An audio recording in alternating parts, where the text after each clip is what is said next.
बाप ने तुम्हें संगम पर जो स्मृतियां दिलाई है उसका सिमरन करो तो सदा हर्षित रहेंगे। प्रश्न: सदा हल्के रहने की युक्ति क्या है? किस साधन को अपनाओ तो खुशी में रह सकेंगे?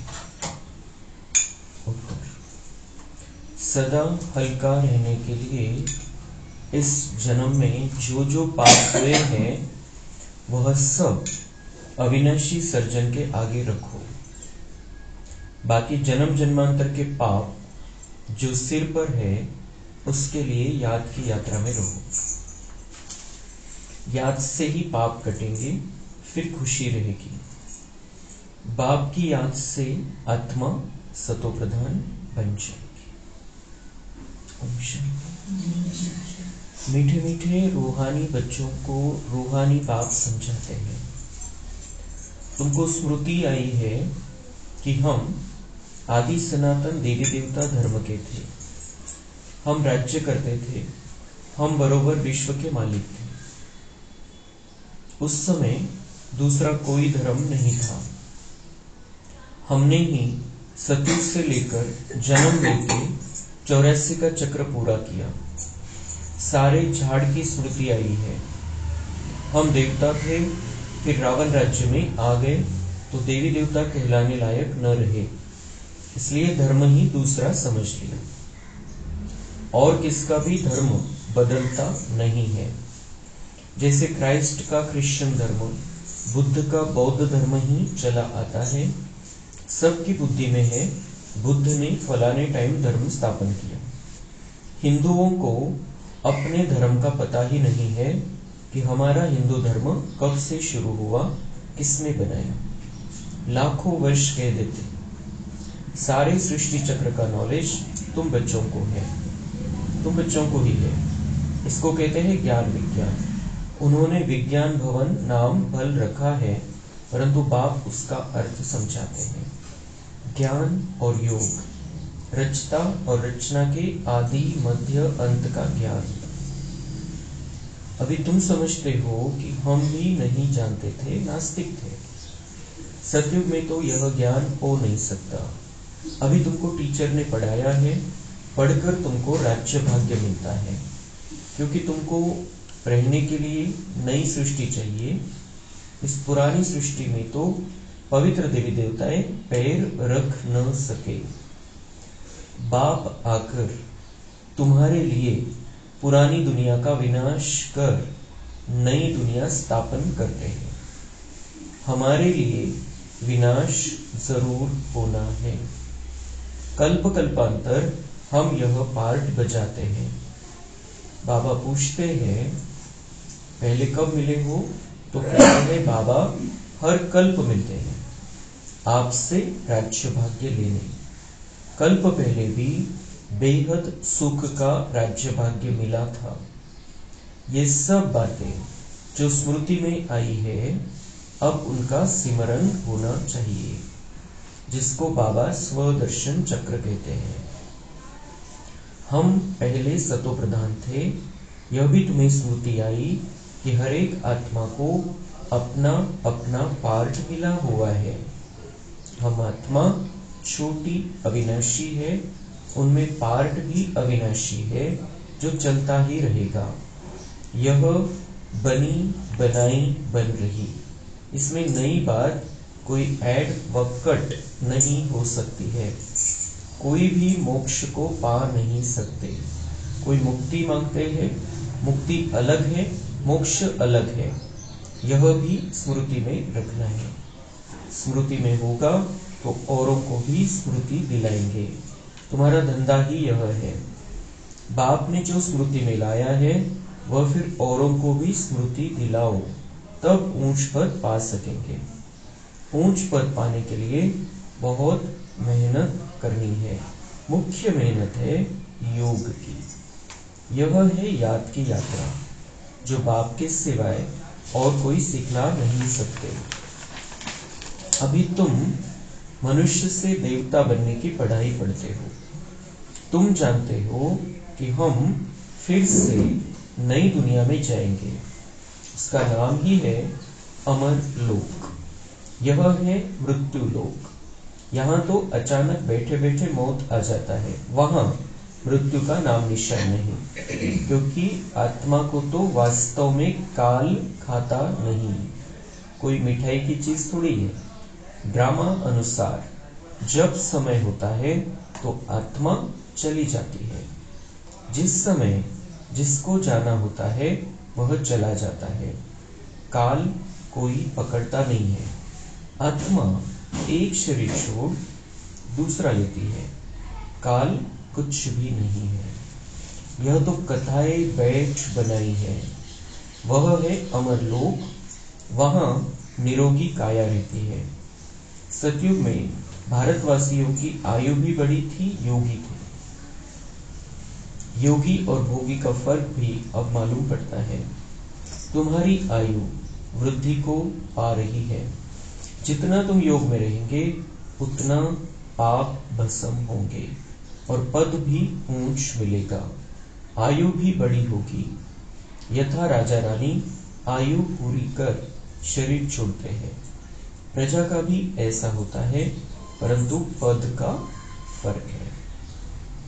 अब बाप तुमको कहते हैं, स्वदर्शन चक्रधारी बच्चों, यह अलंकार तुम्हारे हैं। गृहस्थ व्यवहार में रहते कमल फूल समान तुम रहते हो, सिवाय तुम्हारे और कोई रह न सके। यह भी स्मृति आई है कि इस जन्म में हमने कितने पाप किए। इसलिए बाबा कहते हैं वह सब अविनाशी सर्जन के आगे रखो तो हल्के हो जाएंगे। बाकी जन्म जन्मांतर के पाप जो सिर पर है उसके लिए योग में रहना है। योग से ही पाप कटेंगे और खुशी भी रहेगी। बाप की याद से सतो प्रधान बन जाएंगे। मालूम है कि हम याद से यह बनेंगे तो कौन याद नहीं करेगा। परंतु यह युद्ध का मैदान है, मेहनत करनी पड़ती है इतना ऊंच पद पाने के लिए। यह भी बच्चों को स्मृति आई है कि बेहद के बाप से हम ऊंच ते ऊंच वर्षा लेते हैं, कल्प कल्प लेते हैं। तुम्हारे पास बहुत आएंगे, आकर महामंत्र लेंगे मन मना भव का। मन मना भव का अर्थ है अपने को आत्मा समझ बाप को याद करो। यह है महान मंत्र, महान आत्मा बनने के लिए। वह कोई महात्मा है नहीं। महात्मा तो वास्तव में श्री कृष्ण को कहा जाता है, क्योंकि वह पवित्र है। देवताएं सदैव पवित्र रहते हैं। देवताओं का है प्रवृत्ति मार्ग, सन्यासियों का है निवृत्ति मार्ग। स्त्रियां तो धक्के खा न सके। यह सब अभी कलयुग में खराबियां हो गई है। स्त्रियों को भी सन्यासी बनाकर ले जाते हैं, फिर भी उन्होंने पवित्रता पर भारत थमा रहता है। जैसे पुराने मकान को पोछी आदि लगाई जाती है तो जैसे नया बन जाता है, यह सन्यासी भी पोछी दे कुछ बचाव करते हैं। परंतु बाप कहते हैं वह धर्म ही अलग है, पवित्र बनते हैं। भारत खंड में ही इतने देवी देवताओं के मंदिर भक्ति आदि है। यह भी खेल है जिसका वृत्तांत तुम बताते हो। भक्ति मार्ग के लिए यह सब भी चाहिए ना। एक शिव के ही कितने नाम पर मंदिर बनता गया है, ढेर के ढेर मंदिर है।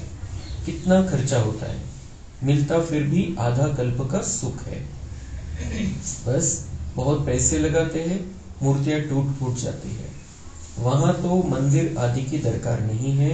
यह भी अभी स्मृति आई है कि आधा कल्प भक्ति चलती है, आधा कल्प फिर भक्ति का नाम नहीं। बाप कितनी स्मृति दिलाते हैं इस वैरायटी झाड़ की।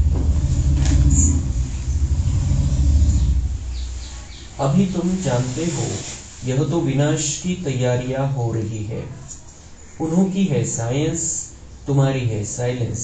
तुम जितना साइलेंस में जाएंगे उतना वह विनाश के लिए अच्छी अच्छी चीजें तैयार करते रहेंगे। दिन प्रतिदिन महीन चीजें बनाते रहते हैं। तुमको अंदर में खुशी होती है। बाबा तो हमारे लिए नई दुनिया बनाने आए हैं, तो अब हम पुरानी दुनिया में थोड़ी रहेंगे। कमाल है बाबा की। बाबा आपके स्वर्ग स्थापन करने की तो कमाल है। अभी तुमको सारी स्मृति आई है। वह तो रचता और रचना के आदि मध्य अंत को जानते ही नहीं है।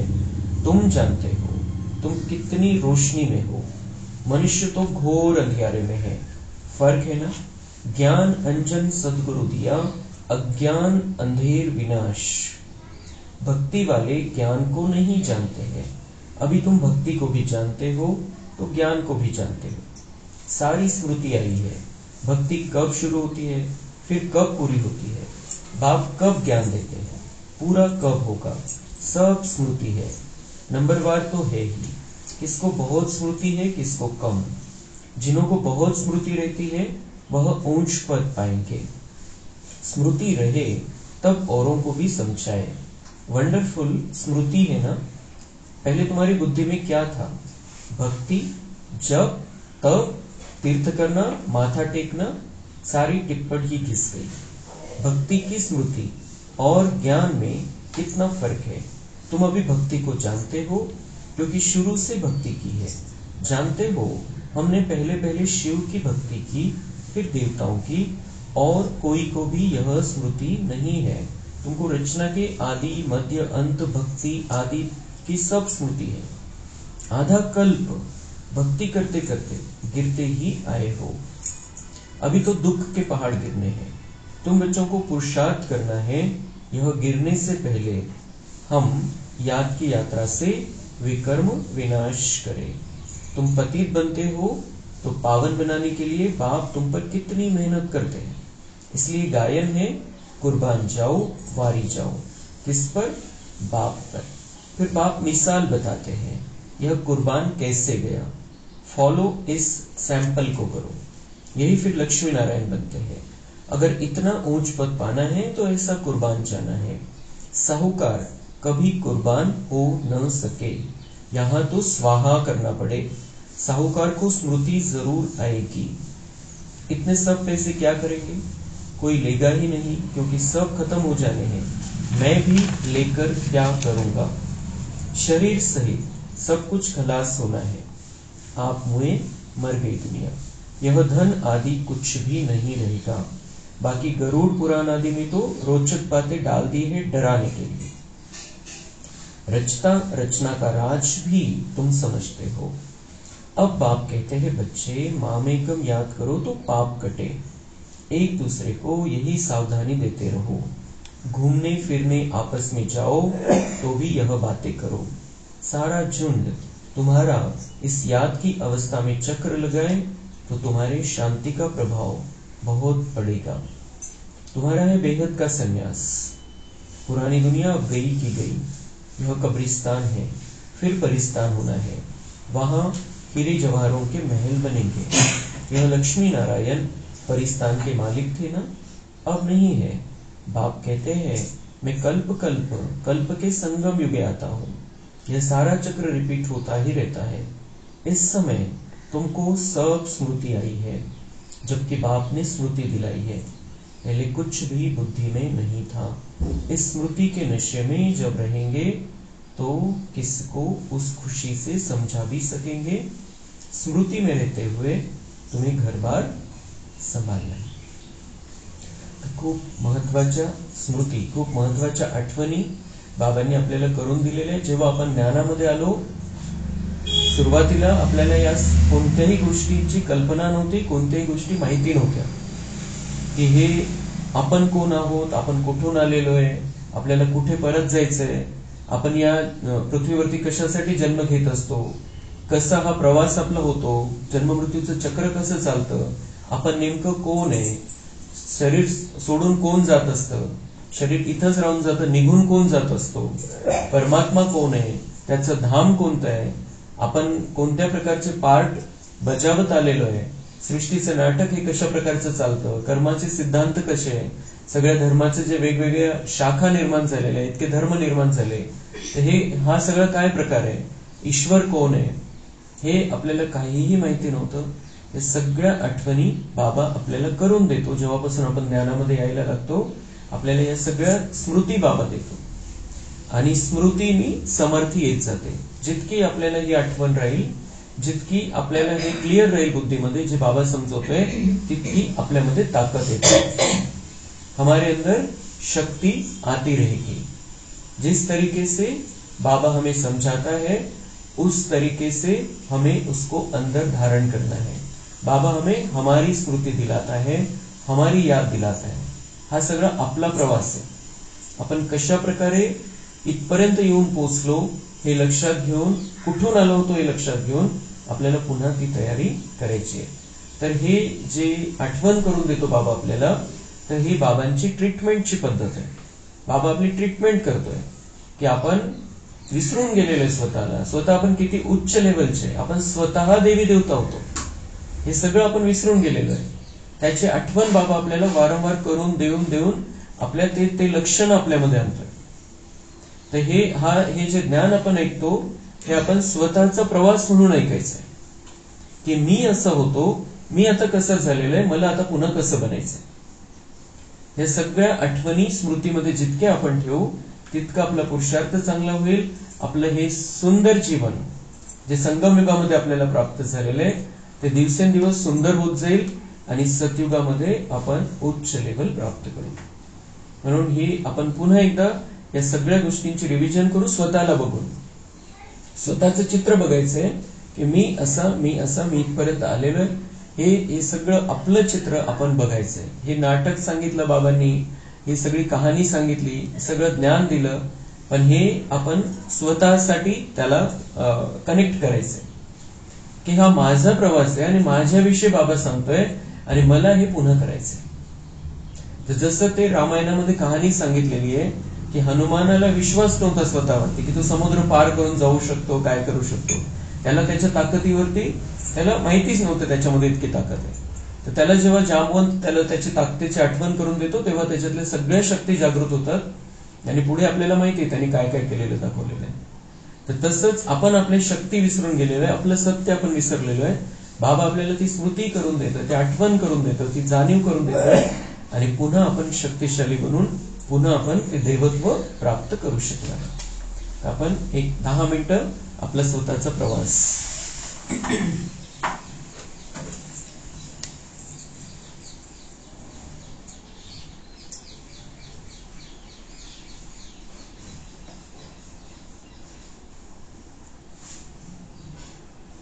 मैं सुंदर चमकता हुआ सितारा दोनों आंखों के बीच में मस्तक के मध्य में विराजमान मैं एक आत्मा हूं।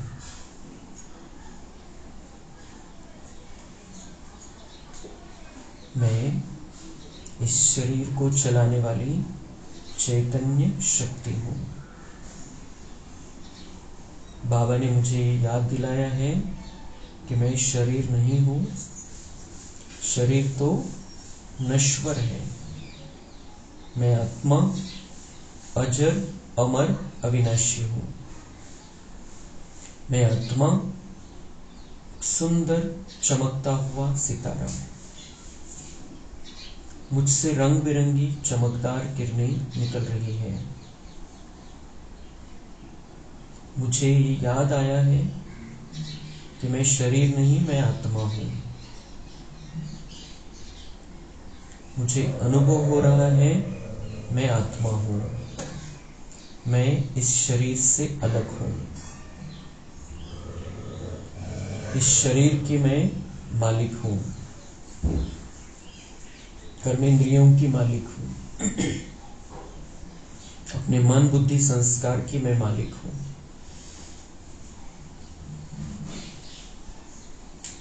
मैं आत्मा परमपिता परमात्मा की संतान हूं। कितना बड़ा भाग्य है मेरा कि मैं अब उनका बना हूं। जिस भगवान को ढूंढने के लिए दुनिया वाले जप तप पूजा व्रत उपवास तीर्थ यात्राएं कर रहे हैं, और मैंने भी अपने इस जन्म में या पिछले जन्मों में ये सब कुछ किया है, लेकिन अब वो भगवान मेरा हो गया है। वो मेरा बाबा है। मैं उसका लाडला बच्चा हूँ। मैं आत्मा परमात्मा का लाडला बच्चा हूँ। मैं इस सृष्टि चक्र में अपना पार्ट बजा रहा हूँ। मेरे 84 जन्मों की कहानी बाबा ने मुझे याद दिलाई है। मैं आत्मा परमधाम में निराकार ज्योति स्वरूप सतोगुणी परमधाम में शरीर भी नहीं, किसी प्रकार का व्यर्थ नहीं, किसी प्रकार का विकार नहीं। मैं देख रही हूं अपने आप को परमधाम में, मेरे मीठे घर में बाबा के साथ।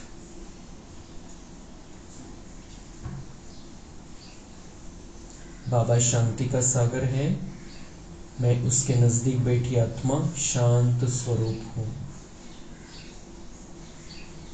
बाबा प्यार का सागर है। मैं उसके सामने प्रेम स्वरूप बनती जा रही हूं। बाबा आनंद का सागर है।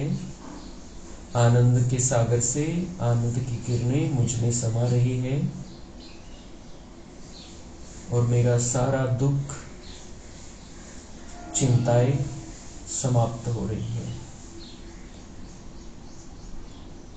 मेरा बाबा मास्टर सभी गुणों का, सभी शक्तियों का सर्वोच्च सर्वोत्तम, मैं उसकी संतान अपने अंदर उसका सब कुछ धारण करते हुए बाबा के सामने। बाबा से सभी शक्तियां मेरे अंदर आ रही है। मैं शक्तिशाली बनता जा रहा हूं।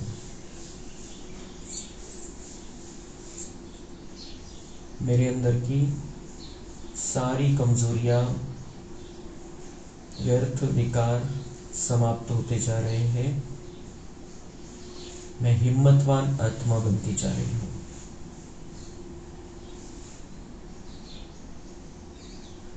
बाबा से ये वर्षा मुझे संगम युग में मिलता है।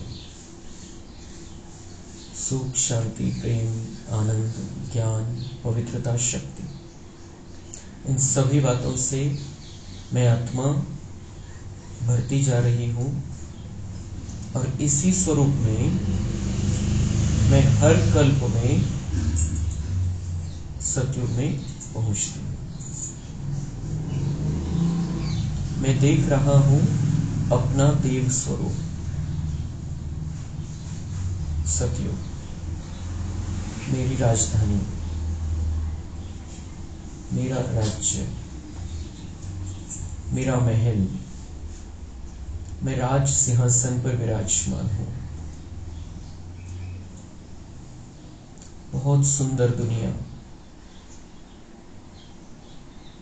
मैं बुद्धि की आंखों से सतयुग को देख रहा हूं, अपने सतयुगी जीवन को देख रहा हूं।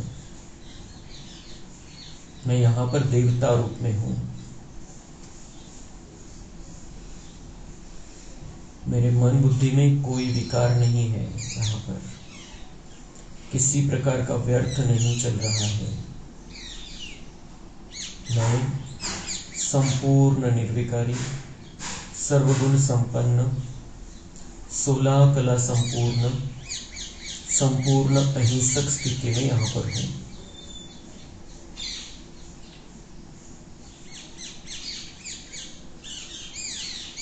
मैं देख रही हूं अपने आप को राधे कृष्ण के साथ घूमते हुए, आपस में बातचीत करते हुए, मीठी मीठी बातें कर रहे हैं, हम खेल रहे हैं राधे कृष्ण के साथ।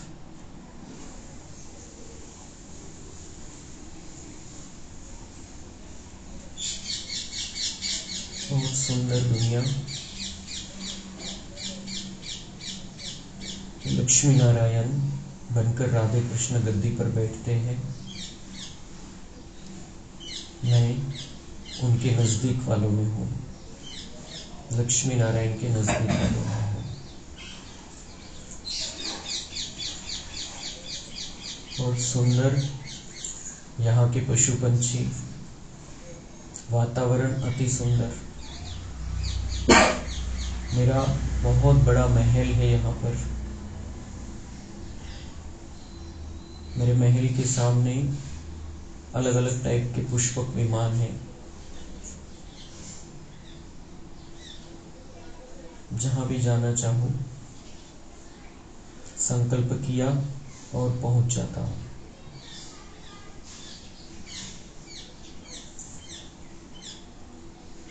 ऐसे ही एक के बाद एक जन्म मेरे सतयुग में हुए। सतयुग के 8 जन्म, फिर त्रेता के 12 जन्म। वहां पर भी मेरी स्थिति बहुत सुंदर है, कोई व्यर्थ नहीं, कोई विकार नहीं। बहुत सुंदर जीवन, दुख का नामो निशान नहीं।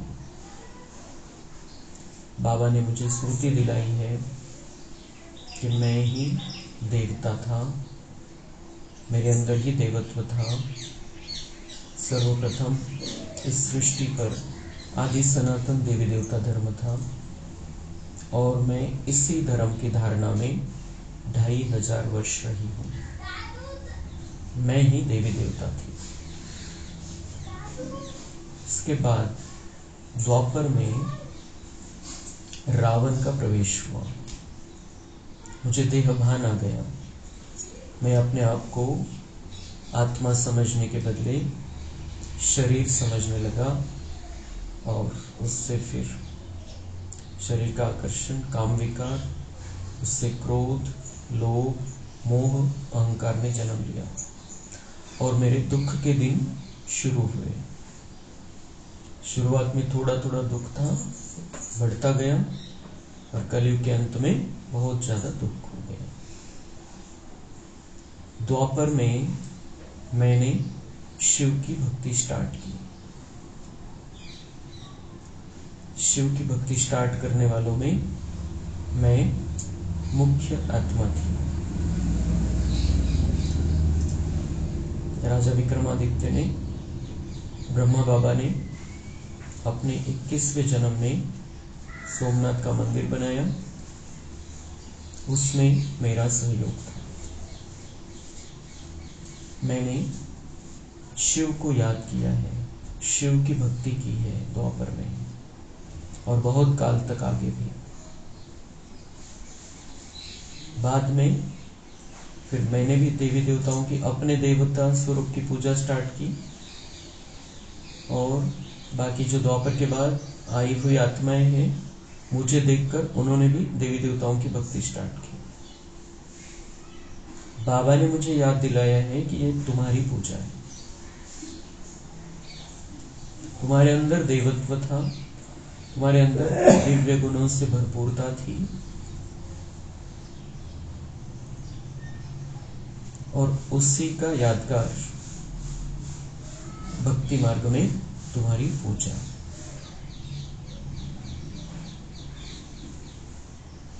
हमने जो विश्व कल्याण का कार्य किया है संगम युग में, जिस सुंदर स्थिति में हम रहे हैं, विकारी दुनिया में रहते हुए देवताओं जैसे हम रहते हैं, विश्व कल्याण की हमारी भावना है, उस कारण से भक्त आत्माएं आज भी हमें पुकार रही है। वो मोक्ष चाहती है, मुक्ति चाहती है, लेकिन बाबा ने समझा दिया है कि दोनों बातों में अंतर है। मुक्ति अलग, सभी आत्माएं यहां से मुक्त होने वाली है, लेकिन मोक्ष किसी को परमानेंट मिलने वाला नहीं है। बाबा ने याद दिलाया है कि सृष्टि नाटक में हर एक आत्मा का पार्ट फिक्स है और हर एक को इस सृष्टि नाटक में नीचे उतरना ही पड़ता है। जो आत्माएं बाबा के बच्चे बनते हैं वो मुक्त होकर फिर जीवन मुक्ति में जाते हैं। वो सतयुग देखेंगे, त्रेता देखेंगे। लेकिन जो ज्ञान में नहीं है, ब्राह्मण नहीं बनते हैं, संगम युग में नहीं आते हैं, वो आत्माएं कुछ समय तक मुक्त हो जाएंगी इस दुनिया से। सतयुग का सुख उन्हें नहीं मिलने वाला है। लेकिन हमने संगम युग में उनका कल्याण उन्हें शांति की किरणें देकर शक्तिशाली बनाकर किया है। वही कर्तव्य हमें फिर से करना है। बाबा आया है हमें अपने कर्तव्यों की स्मृति दिलाने, हमें फिर से अपना देवत्व वापस दिलाने। तो वो कर्तव्य मुझे अब अच्छी रीति से सामने होकर करना है। मुझे स्मृति आई है कि 5000 वर्ष पहले भी मैंने विश्व कल्याण के कार्य में अपने तन मन धन से सहयोग दिया था। मनसा वाचा कर्मणा जितनी भी सेवा हो सके मैंने की है, और वही मेरा अपना पार्ट मुझे अब रिपीट करना है। मैंने सारे पार्ट बजा लिए सतयुग से लेकर कलयुग अंत तक। अब मेरा संगम युग का पार्ट है। अब मुझे अपना सिर्फ कल्याण नहीं, सिर्फ अपने परिवार का कल्याण नहीं, विश्व की सभी आत्माओं के कल्याण के निमित्त बनना है। विश्व की सभी आत्माएं दुखी है, तकलीफ में है, परेशानी में है, हमें पुकार रही है।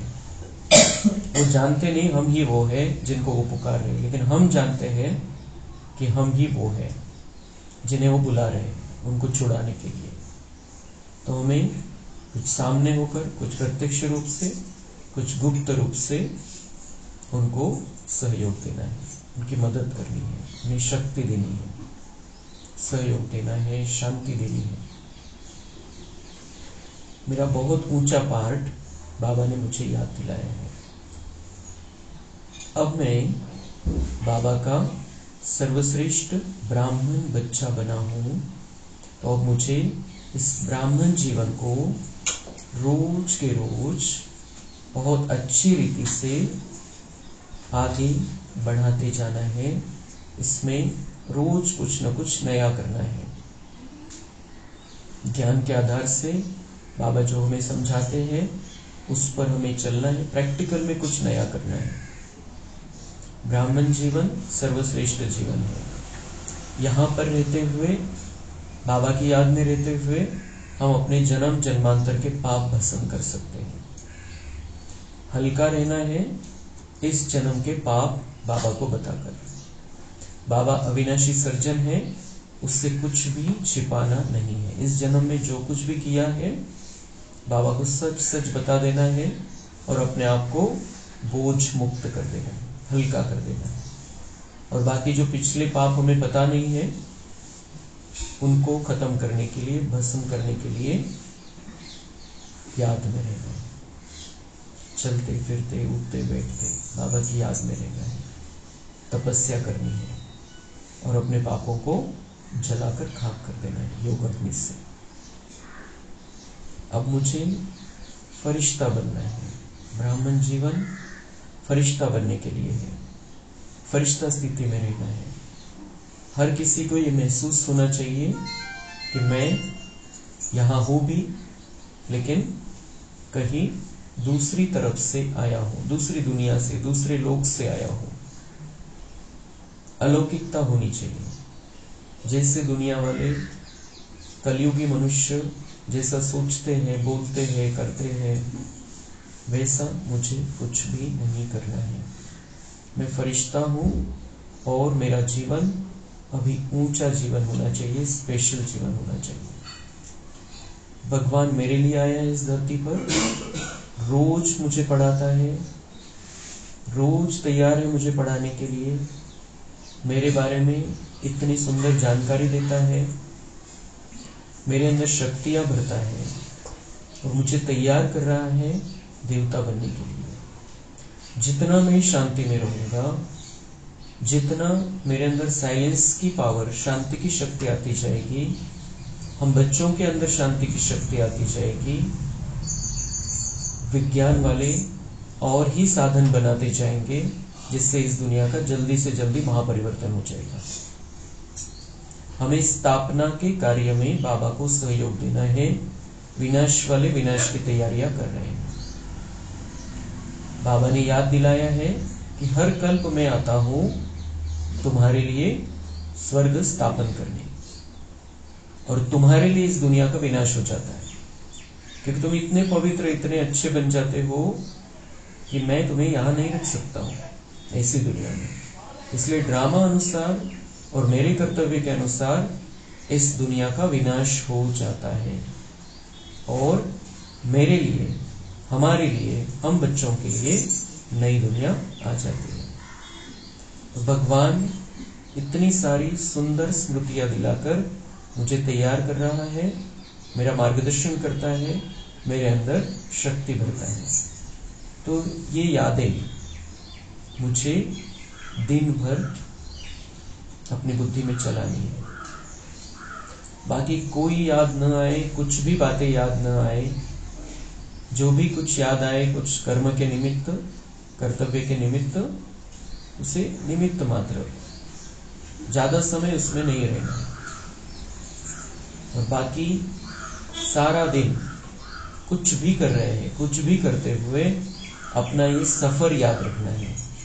अब मैं इस मोड़ पर आकर पहुंचा हूं कि अब मुझे घर वापस जाना है, और घर वापस जाकर राजधानी में आकर राज करना है इस दुनिया पर। उसकी तैयारी चलती रहे। जो कुछ भी कर रहे हैं, घर बार संभाल रहे हैं, खेती में कामकाज कर रहे हैं, कुछ भी कर रहे हैं, हमें इन स्मृतियों में रहना है। जो यादें बाबा दिलाता है वो यादें हमें शक्तिशाली बनाने के लिए है, हमारे अंदर की ताकत को जागरूक करने के लिए है, हमारा पार्ट फिर से रिपीट करने की प्रेरणा देने के लिए है। तो इन्हीं स्मृतियों में रहते हुए हमें स्व कल्याण और विश्व कल्याण के निमित्त बनना है।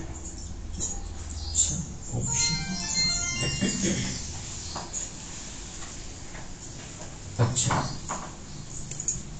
सदा स्मृति के नशे में रहने वाले मीठे मीठे रूहानी बच्चों प्रति माता पिता, बाप दादा का याद प्यार और गुड मॉर्निंग। रूहानी बाप की रूहानी बच्चों को नमस्ते। हम रूहानी बच्चों की रूहानी बाप दादा को याद प्यार, गुड मॉर्निंग, नमस्ते। वहाँ बाबा, वहाँ शुक्रिया बाबा, शुक्रिया। बाबा ने आज याद प्यार भी उनको ही दिया है सर, जो सदा स्मृति के नशे में रहने वाले हैं। तो हमें भी बाबा की ये याद प्यार स्वीकार करते हुए सदा स्मृति के नशे में रहना है। जो यादें बाबा ने दिलाई है उन्हीं यादों में हमारा दिन बीतता जाए, और उसके जैसा आनंद कहीं पर भी नहीं है। बाकी सभी बातों में दुख है, परेशानी है, टेंशन है। धारणा के लिए मुख्य सार है, ड्रामा के आदि मध्य अंत को अच्छी तरह समझ स्मृति में रख दूसरों को भी स्मृति दिलानी है। ज्ञान अंजन देकर अज्ञान अंधेरे को दूर करना है। स्मृतियों का ज्ञान है। बाबा में जो स्मृतियां दिलाता है, जो यादें दिलाता है, वो उसी से अनेकों का कल्याण हो सकता है। म्हणून बाबा म्हणताय की तुम्हीही आठवणीमध्ये राहायचंय आणि दुसऱ्यांनाही हे सांगायचं, हे सगळी कहाणी सांगायची, दुनियेची काय कहाणी ते सांगायची, आणि मग पर्सनल मध्ये त्यांना सांगायचं की ही आपलीच कहाणी आहे, तुमचीच कहाणी आहे, तुम्हाला पुन्हा असं बनायचं चान्स आहे, तुम्ही पुन्हा देवता बनू शकता। अज्ञानाच्या अंधकारामध्ये त्यांचा अंधकार आपल्याला दूर करायचा आहे। ब्रह्माबाप समान कुर्बान जाने में पूरा फॉलो करणे। सगळ्यात मोठं उदाहरण आपल्या समोर आहे ब्रह्माबाबा। संपूर्ण समर्पण, संपूर्ण समर्पित झाली ती आत्मा। जेव्हापासून बाबांचा परिचय मिळाला, बाबांची प्रविष्टा झाली, तेव्हापासून ती आत्मा संपूर्ण समर्पित झाली बाबावरती। तर ते उदाहरण समोर आहे, आणि समर्पित झाल्यामुळे ते नारायण बनले, लक्ष्मी बनली, मम्मा। तो ऐसे हमें भी उनका उदाहरण देखते हुए हमें भी बाबा पर तन मन धन से समर्पण करना है। शरीर सहित सब खलास हो जाना है, इसलिए इससे पहले ही जीते जी मरना है, ताकि अंत समय में कुछ भी याद न आए। सगळं संपायचंय, सगळं जे काही डोळ्यांनी बघतो आपण, वस्तू, व्यक्ती, वैभव सगळं नष्ट होणार आहे। आणि जेव्हा आपण शरीर सोडतो आपल्यासाठी सगळं संपून जातं. तर तसं बाबा म्हणताय की शरीर छोड़ने से पहले, उसके पहले जीते जी मरना आहे, म्हणजे स्वतःला आत्मा समजायचं, शरीर भान समाप्त करायचंय. आपण खूप सुंदर चमकता सितारा आहे, इतका सुंदर प्रवास आपण केलेला आहे. आपणच देवता होतो, आपलीच पूजा चाललेली मंदिरामध्ये, आपणच ब्राह्मण आहे, फरिश्ता आहे, आपण निराकार ज्योति स्वरूप आत्मा आहे, बाबांच्या जवळचे आत्मे, आपण लाडके आत्मे. तो इन्हीं स्मृतियों में, सुदर्शन चक्र में हमें रहना है. यही है जीते जी मरना. वरदान है विशेषता के संस्कारों को नेचुरल नेचर बनाए, साधारणता को समाप्त करने वाले मर जीवा भव. तो मर जीवा बनना मतलब पहले जो कलयुगी जन्म था उसकी स्मृतियों से अपने आप को दूर लेकर जाना. वो जो स्वभाव संस्कार था हमारा उसे खत्म कर देना. साधारणता के संस्कार थे हमारे, उसको खत्म कर देना. और स्पेशल संस्कार जो बाबा हमें समझाता है, हमारे स्पेशल संस्कार कौन से? दिव्यता के संस्कार है. हम देवी देवता थे, वो जो स्पेशल संस्कार है दिव्यता के, वो जो स्वभाव है, उस स्वभाव को हमें पुनः अपने जीवन में उतारना है. जो नेचर होती है वह स्वतः अपना काम करते. नेचर म्हणजे स्वभाव. स्वभाव बनलेला आहे, ऑटोमॅटिक चालतं सगळं. जसा स्वभाव तसं ती व्यक्ती ऑटोमॅटिक करणार. सोचना, बनाना या करना नहीं पड़ता है, लेकिन स्वतः हो जाता है. ऑटो मोडवर चालले जातो मनुष्य. स्वभाव बनला म्हणजे तो तसंच बोलणार, तसंच वागणार, तसंच विचार करणार, तशीच भावना ठेवणार. लेकिन हमारा स्वभाव कौन सा है? बाबा ने याद दिलाया कि हम देवता थे, हमारा देवता ही स्वभाव है ओरिजिनल. ये सारा ऊपर का मैल है, इसको निकालना है, इसको खत्म करना है. ऐसे मर्जीवा जन्मधारी ब्राह्मणों की नेचर ही है विशेष आत्मा के विशेषता की. यह विशेषता के संस्कार नेचुरल नेचर बन जाए और हर एक के दिल से निकले कि मेरी यह नेचर है. साधारणता पास्ट की नेचर है, अभी की नहीं, क्योंकि नया जन्म ले लिया. तो नए जन्म की नेचर विशेषता है, साधारणता नहीं. नया जन्म ले लिया, बाबा ने हमारे जीवन में कमाल ला दिया है. हम आत्माएं जो पहले थी, जैसी थी, जिस प्रकार का हम सोचते थे, जो बनने की हमारी कल्पनाएं थी, जो कुछ भी करना था जीवन में, बाबा ने सारा बदल दिया. इतनी कमाल कर दी बाबा ने कि हमें ये स्मृति आ गई है कि हम राजा बनने वाले हैं, हम देवता बनने वाले हैं.